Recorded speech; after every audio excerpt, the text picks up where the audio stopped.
captação de recursos para desenvolvimento de empreendimento de base imobiliária, utilizando a tecnologia blockchain, tokenização de ativos reais e smart contracts. Queria aproveitar só para perguntar se a Denise ou o Marcelo chegaram, que é a quarta apresentação, senão a gente vai ter um pouco mais de tempo aí para perguntas e respostas. Jéssica, por favor. Bom, primeiramente gostaria de agradecer a oportunidade, a presença de todos. Vou falar um pouquinho aqui sobre uma alternativa que, infelizmente, aqui no Brasil a gente não teve ainda nenhum case que eu pudesse trazer e explorar um pouco mais. Lá fora, esse tipo de captação já está sendo bem explorada, já existem diversas plataformas fazendo esse tipo de captação de recursos. Bom, e aí ao longo da apresentação vocês vão entender um pouquinho mais do que se trata. Bom, inicialmente, falar um pouco qual que é o perfil do funding de crédito imobiliário no Brasil. Infelizmente, esse gráfico eu tirei do último relatório de estabilidade econômica do Bacen. Ele traz um pouco da onde que vem as fontes de captação do Brasil, ele agora é de dezembro de 2018. Então, se a gente for ver, quase 30% do funding do crédito imobiliário vem do FGTS, 57% vem da poupança, que é aquele fundo de poupança que é obrigatório o banco direcionar, 13% vem de recursos livres da poupança e praticamente nada hoje em dia do LCI. Qual que é a preocupação principal com relação a isso? A poupança, se a gente for observar, isso aqui também saiu desse relatório do Banco Central, ela vem cada vez mais reduzindo a fonte de arrecadação líquida. Então, hoje é muito difícil você ter alguém que efetivamente invista na poupança. Por outro lado, o FGTS também está tendo essa redução. Ano passado a gente teve a liberação dos saques. Esse ano a gente também está tendo, a gente está andando com a reforma da Previdência, que provavelmente vai extinguir o FGTS, tem a questão da terceirização, então a expectativa é que efetivamente o FGTS deixe de ser um recurso.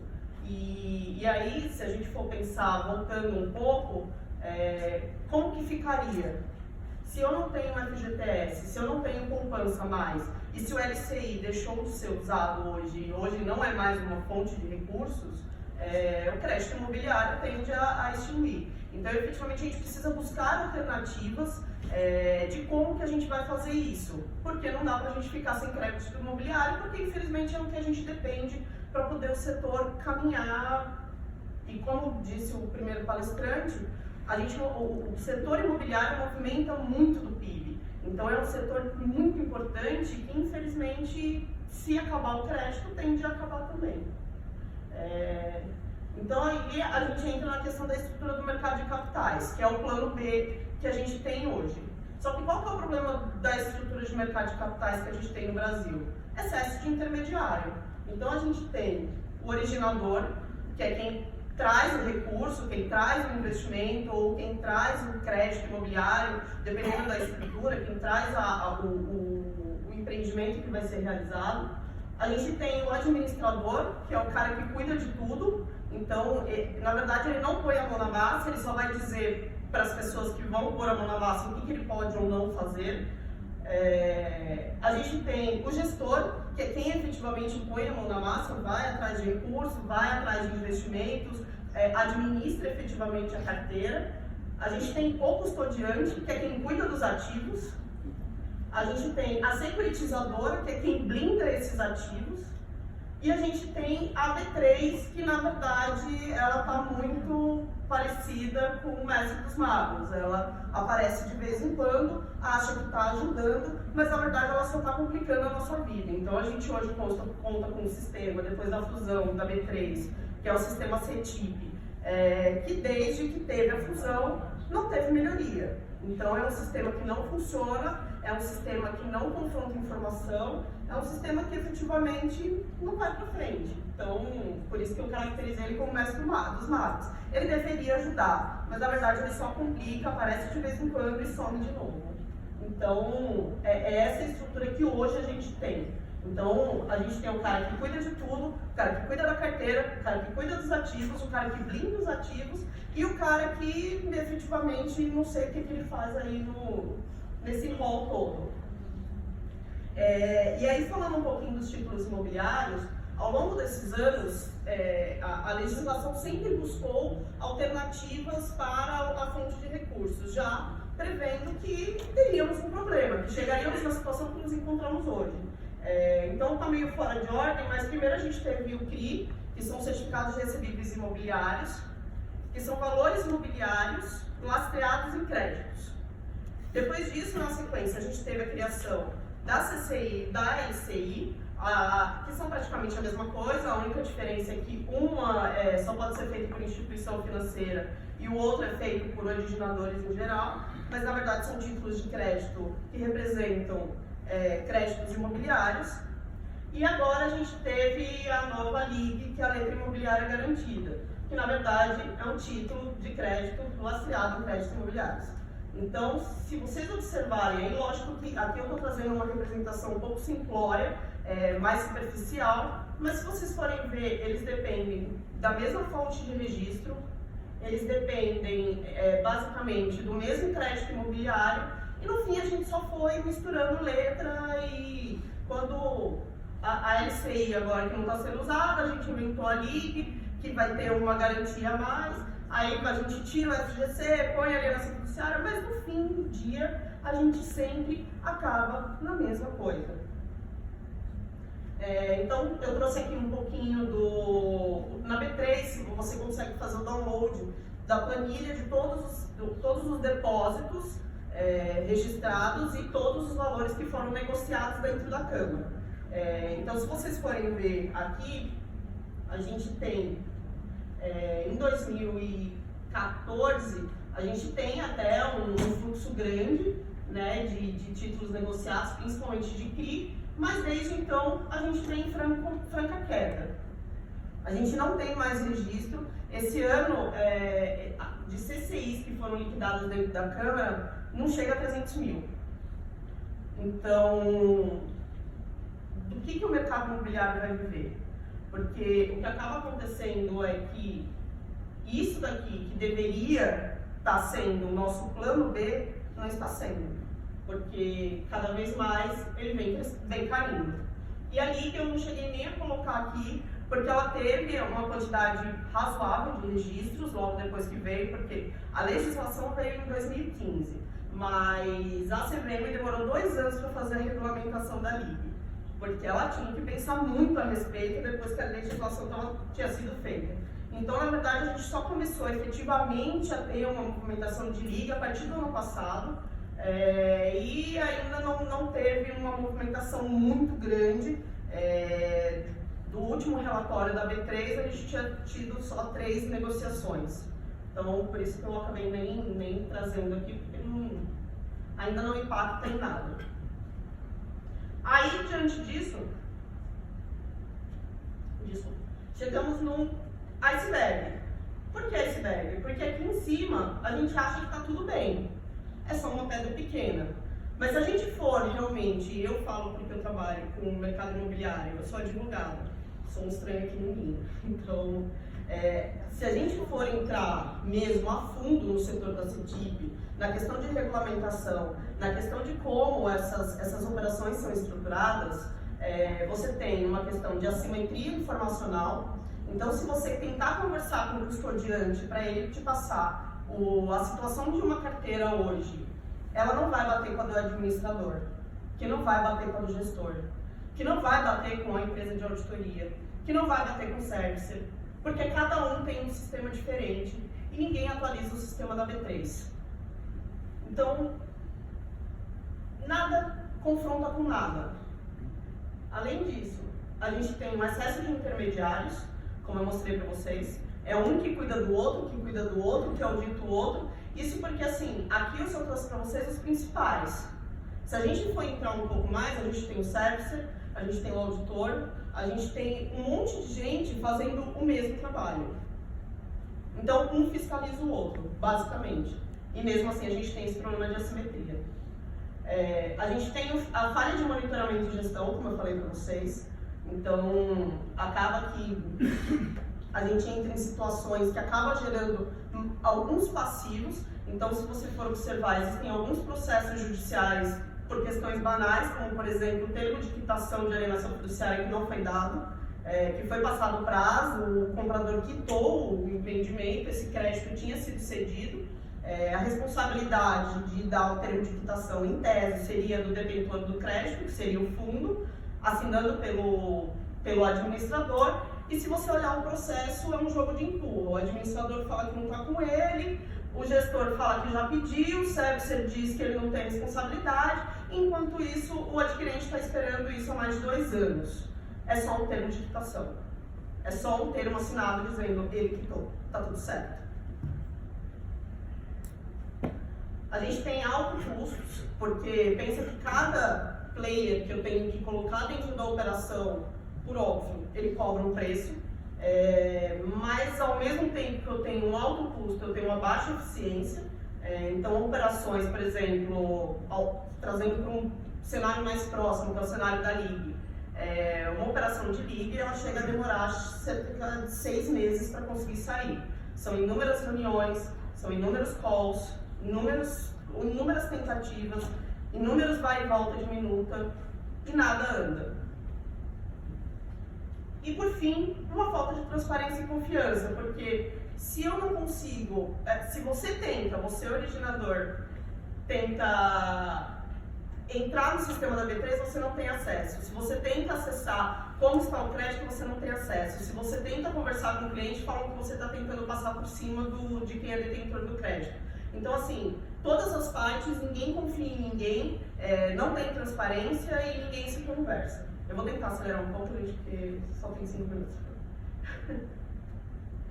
Então, assim, entra naquela questão. A gente quer um resultado diferente, mas a gente continua dependendo do mesmo sistema de registro, dos mesmos títulos, da mesma forma. A gente só vai fazendo uma sopa de letrinhas, misturando uma coisa com a outra, mas que no fim a gente acaba dependendo das mesmas pessoas, dos mesmos títulos, do mesmo sistema de registro. E aí que entra a questão da tokenização, que é o que hoje todo mundo fala de blockchain. No começo, quando ela veio, foi efetivamente com um sistema de moedas, né, que é o Bitcoin. Mas hoje isso já evoluiu, então teve aquele hype do Bitcoin, todo mundo achava que Bitcoin era a solução do mundo. Hoje a gente já não tem mais isso, aí veio o hype do blockchain vai resolver tudo, e aí começaram a espalhar blockchain para tudo. Então hoje todo mundo já está parando para pensar e falar, opa, peraí, vamos ver o que efetivamente dá negócio, o que realmente vale a pena seguir. Então a gente tem uma rede peer-to-peer, que eles chamam, que é uma rede centralizada. Então você, participante da rede, serve tanto como servidor como consumidor da rede mesmo. Então você tem os arquivos, você tem todo o sistema dentro da sua máquina. Você tem a distribuição dos dados, então os dados não ficam mais centralizados em um servidor só. Porque vamos pensar se, por exemplo, acontecer de algum hacker invadir o servidor da B3, a gente perde todas as informações financeiras de todas as CCIs, CRIs, LCIs, fundos imobiliários e tudo mais. Com essa distribuição de dados, o risco fica muito menor. Você tem um algoritmo de consenso. Todas as vezes que se fala de algoritmo de consenso, todo mundo já pensa no Bitcoin. Então todo mundo vai poder votar para o registro de uma CCI? Não, gente. Existem diversos tipos de algoritmos de consenso. Alguns que a gente chama de prova de estaca delegada, que determinada pessoa, determinada entidade vai ter a responsabilidade de validar as informações. Então, essa história de não dá certo porque a gente depende de regulamentação. Tudo bem, você tem diversas alternativas de algoritmos de consenso que podem funcionar. E você tem aí o registro de uma cadeia de blocos, então todas as operações elas estão interconectadas entre elas. Então, como que funcionaria? Então, trouxe aqui um bonequinho, vamos dizer, o Pedro manda uma operação criptografada, que é o que a gente chama de criptografia da chave pública. Então, é o seu certificado digital. O seu certificado digital é uma criptografia simétrica, então ele gera uma chave encriptografada. A Maria, que recebe tendo a chave pública da sua chave privada, ela consegue acessar os dados daquele arquivo, porque se ela não tiver essa chave para poder desencriptografar, na hora que abrir vai aparecer um monte de letra. Você não vai ter a mínima ideia do que está escrito lá. E aí ela assina também com a chave privada dela, o Pedro também consegue desencriptar, porque ele tem essa chave privada. Isso gera uma operação, então essa daqui é a transação que vai para a rede. Ninguém sabe quem assinou, ninguém sabe do que se trata, ninguém sabe de absolutamente nada. A rede, a única coisa que ela vai confrontar são os dados financeiros mesmo. Então, aqui nessa carteira tinha token? Tinha. Aqui nessa carteira tinha dinheiro? Tinha. Bom, então a gente consegue validar. E aí, com isso, você gera um novo bloco. E aí, como que funciona essa cadeia de blocos? Você tem aqui, quando essa operação é validada pela rede, ela gera o que a gente chama de um código hash. Então esse é o código hash. Como que se obtém o código hash? Algoritmo matemático. Não tem como a gente saber como que funciona, até porque depende da equação. Então ele gera um algoritmo, que é o hash gerado pelos dados, que é somado com um bloco que já existe lá, que é o último bloco, e com isso você gera o algoritmo novo para o código e ele passa a fazer parte disso daqui, tá? Mas por que essa cadeia ela é super segura? Simples. Se eu te trouxer o mesmo bloco, com os mesmos dados, e tentar validar, teoricamente ele teria que dar o mesmo código. Se ele der um código diferente, eu não valido. Significa que eu alterei qualquer coisa, ou aqui, ou aqui. E aí, com isso, a rede vai entender que isso é um bloco novo. Então, ela vai falar, seu bloco novo foi formado. Aí você vai falar, não, mas espera aí, esse contrato já estava aqui dentro. Não, vamos pesquisar. Algum dado foi alterado daqui. Mas algum dado, qualquer dado, qualquer dado. Então, eu trouxe aqui um exemplo. O que passou? Não está indo. Não está indo os nomes aqui? Ele passou direto.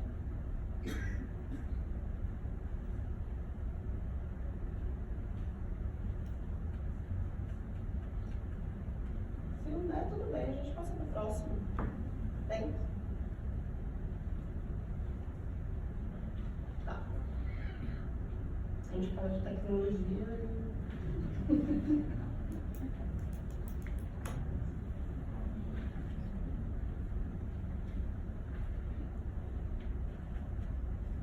Então, aqui, ó. Então, se eu coloco... não, passei pra frente. Se eu coloco o meu nome, ele gera um código.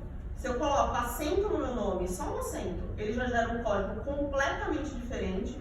Se eu escrevo do mesmo jeito e coloco em minúscula, é um terceiro código completamente diferente. Então, se eu coloco um contrato com qualquer alteração de uma vírgula, se, por exemplo, o valor estava escrito com ponto e vírgula, a separação, e eu trocar, ele já vai gerar um outro código e um novo bloco. Então você não consegue fazer qualquer tipo de alteração. Então, na verdade, aqui a gente tem um contrato, esse contrato é validado pela rede, depois disso ele cria uma hash e isso ele entra no bloco. Basicamente é essa operação que a gente tem.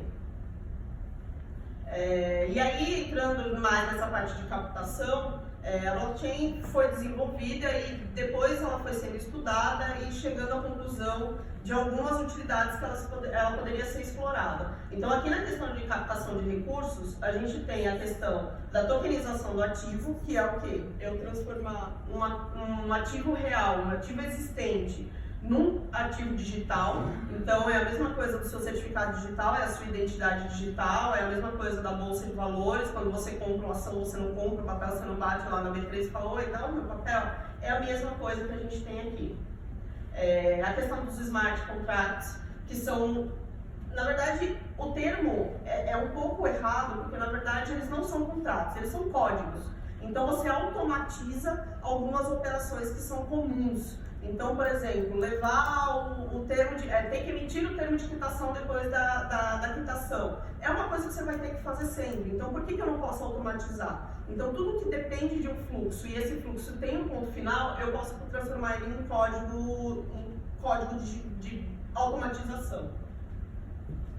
E tem a questão do registro, que foi o que eu acabei de explicar para vocês. Então, a gente tem a tokenização, a circulação dos ativos através de códigos automatizados, e a gente tem o registro na cadeia de blocos que não pode ser alterado. E aí, com isso, a gente tem o que a gente tanto procura hoje: transparência, imutabilidade, automatização e confiança entre as partes. Porque esse código, depois que ele é lançado na rede, ele não pode mais ser alterado por ninguém. Ah, mas fui eu que digitei. Não interessa. Ele não vai mais ser alterado. E aí você tem a cadeia de blocos, né, que é o blockchain.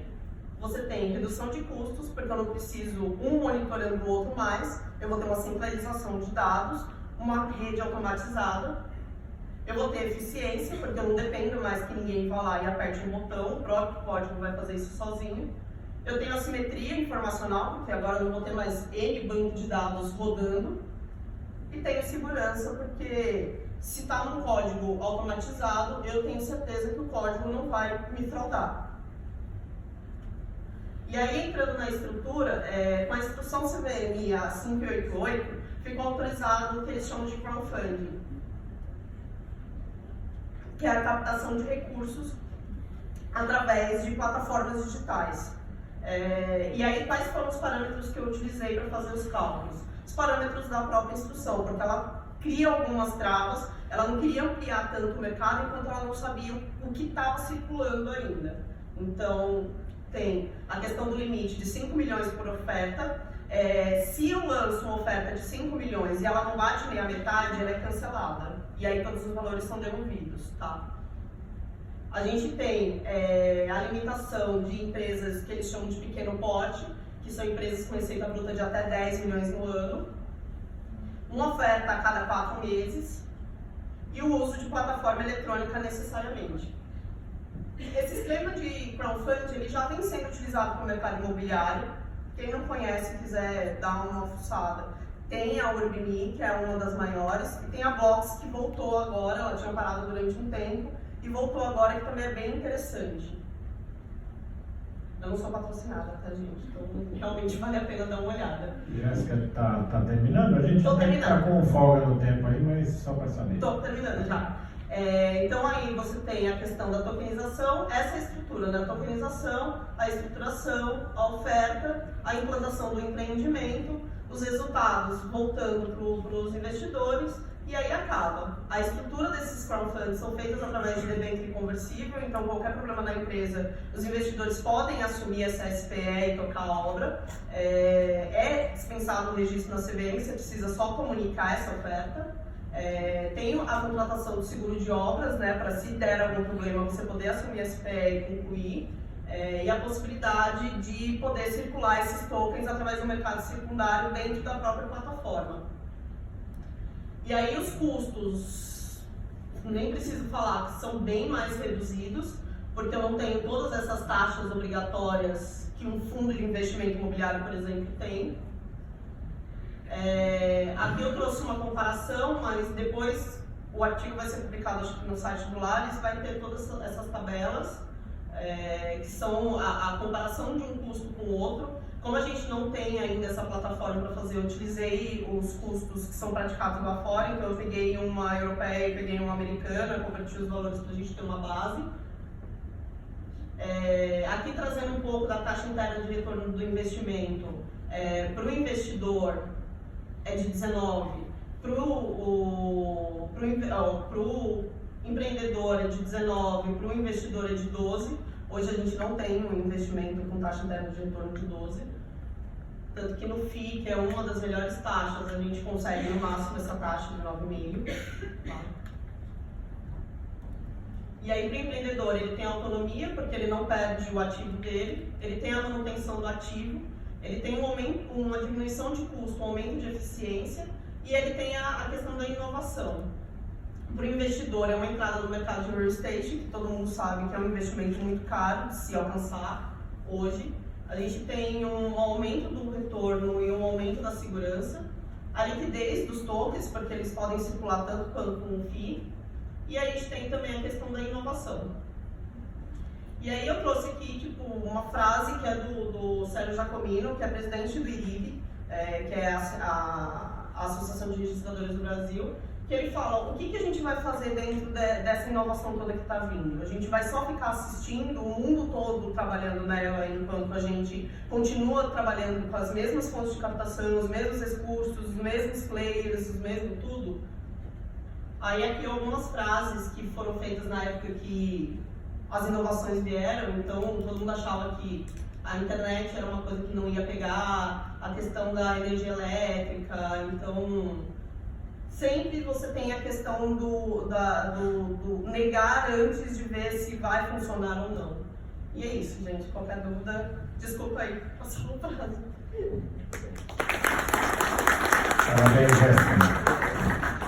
Eu queria pedir então para os 3 apresentadores subirem ao palco, por favor, para uma sessão de perguntas e respostas. A gente